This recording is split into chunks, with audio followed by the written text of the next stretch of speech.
I was a little too late putting on a mouse-proofing mesh on one of my hives in the city this year, and mice got in, and here's some signs of a mouse having been inside a hive for a while. I'd say it was in there for a couple weeks, at least 2 or 3 weeks, maybe even a full month. Lots of chewed up comb and wax and pollen, and all these little slivers of wood as well, like as if the mouse was chewing along the side of the frame to just get right down to the wood and get as much out of the honey and comb as it could. Here's the droppings, just as the final proof that, yep, these were mice.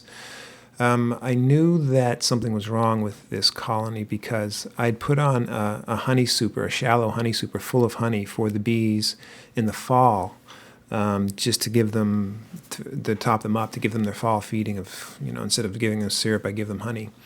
But instead of staying down in the brood chamber, they actually went up through the inner cover because I had the honey super above the inner cover near the end of the fall. And they went up through the inner cover hole and into the honey super and were hiding up in the honey super. And it was as if whatever was down there in the hive was scaring them to the top of the hive, as if they were trying to get as far away from the mouse as they could.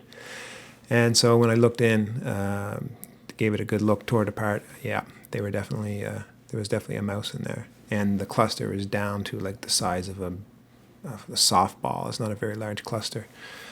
So next year, I'm just going to make sure to put the mouse proofing mesh on as early as possible, as soon as I'm done with the bees for the year.